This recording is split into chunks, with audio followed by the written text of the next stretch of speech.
I'm a professional card reader, and I'm also the author of the mysticreview.com, which is a blog. I blog on different metaphysical topics, including tarot, and it's tarot I'm going to talk about today. I'm going to do a quick reading, a demonstration. I don't use a structured spread when I read. I like the Celtic cross. I use what's called the Gypsy Pyramid. Used to be called the Gypsy Pyramid because that's what I was taught. And you basically lay out a pyramid. Your first card's your foundation card. Your second card is your past influences that are impacting. And from then on, it's all intuitive. And I don't think you need I don't feel that I need a certain position for the cards. I think the cards, give enough information as is. And if you need to focus, I ask. If you need a time frame or clarification, I ask for that. So, I pick my cards a little differently than some people do. I believe the right card will come to your hand if you give it a chance, and I like to do that. So I'll show you what I do as far as selecting cards. I like to fan my cards out, and then I just kind of move them around until I feel that I'm getting what I want to get. Okay, so my first card, Judgment. It's nice to get a major arcana card for your, foundation card in a spread. Especially Judgment. That's, can be a card of beginnings. It's a card of reawakenings. And also, this card to me, whenever I see this card in a spread, I always tell people, you've got guidance. You've got, you've got an angel watching over you. You've got guidance. And this is a good card to see in an endeavor. Of course, we all, have guidance all the time, but, in specific, this is expect it in this endeavor, and expect to get guidance, if you ask for it. So I'm going to start out with that. Okay. So my past influences, this isn't a love reading, so I'm going to read this as, past influence, partnership. And there has been a kind of a partnership that's got me to this point, as far as, other professional readers that I interact with and work with, and have really given me a lot of help and moved me forward in what I'm doing. And I'm going to look at this more not of something that's passing away forever, but as a foundation, as something that's helped to get me to this point.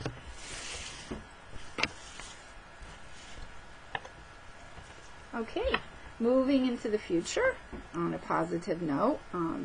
Usually with the Gypsy Pyramid, you're not doing specific time frames, but you're moving into the future. So this would be the close future, near future.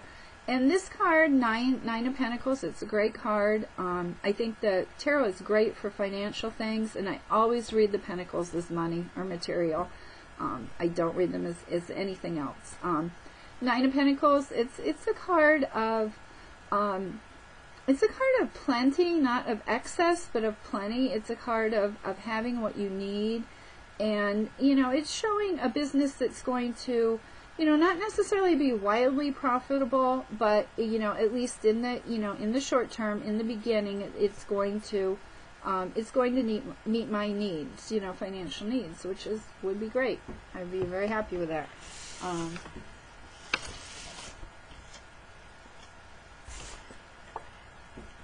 Hierophant. This is a card of traditional knowledge. In regard to spirituality, I always relate this card as opposed to religion versus spirituality. This is going to be more religion. And I am a somewhat religious person, and I think this is telling me to keep that, to keep that part of my business, traditional religious ethics, especially ethics, to make that, part of my business going forward, which I hope I will do. Okay, fantastic card. Whenever you get the Eight of Wands, things are going to happen fast. And Wands, the suits all represents different things. Wands specifically are creative endeavors and careers. And when you get this card, you can expect things to take off. and to move forward. This is sometimes called the writer's card, and, you know, which is great for the blog. But, you know, this does imply moving towards success, you know, hopefully, you know, quickly. And, you know, it's a great card. Okay.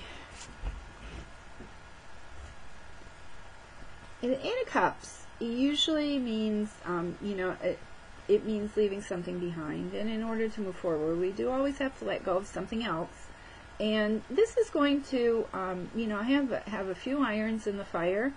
And, you know, obviously I'm going to have to be selective with what I do. And this is telling me that some things that I have worked on, you know, even quite extensively, are going to be left behind. That is, I focus on a specific direction, and as I narrow and as I take my path, certain things I'm going to leave behind. And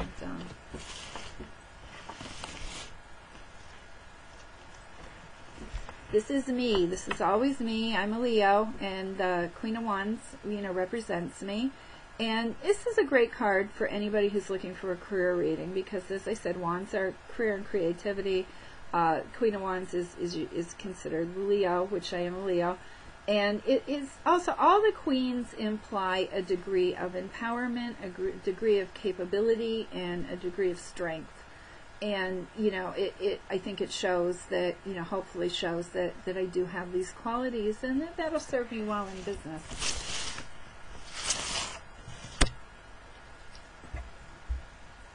King of Swords, court cards for me are always people. I don't read them as situations, except for the pages that are communication. But the King of Swords, I think this indicates that I'm going to be, because I don't see someone like this in my life right now, that I'm going to be working with someone who is, you know, quite intelligent, quite knowledgeable, and that they're probably going to be asset to me in my business, and that's somebody I want to look for when I meet someone who might, you know, fulfill that. I'm going to pay attention, and that's what reading tarot is all about. It's all about learning your options and opportunities, and, you know, helping people, you know, make the best of things and not miss opportunities.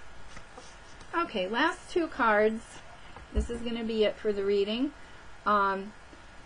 Both good cards. First of all, the Hermit, and this shows, you know, the Hermit is a card of spirituality, and it's been an important card for me, really all my life. And in this instance, it shows, you know, it shows the light of spirituality. You know, that this guy is on a mountain peak, and he's holding the lantern, and the light, the spiritual light, is going to be a part of, you know, anything I do in a business sense moving forward. And my last pentacle here is the Three of Pentacles. The Three of Pentacles is a good card. It's not your big money card, but it's a card. It's a good career card. It's a card of somebody who's successful in their career. It's a card of someone who gets recognition, and it's a card of someone who has credibility and who is, you know, well thought of and, you know, respected. And I think that's what, you know, we all want in a career. So I certainly hope that comes to pass. And that's going to conclude my Gypsy Pyramid. I mean, you can continue with the pyramid. You know, there's really no limit to how many cards you need to pull. But I feel, you know, for most readings, like 10 to 15 cards is good enough. Once you get past that, you're going to start losing clarity. So that's it for my demonstration. I hope it was helpful, and please let me know. I'll be brave. Let me know what you think of it. And if you have any questions, absolutely leave it in the comments, and I'll try to get back to it. And if you have time to check out my blog, it's themysticreview.com. Thank you for watching. Bye.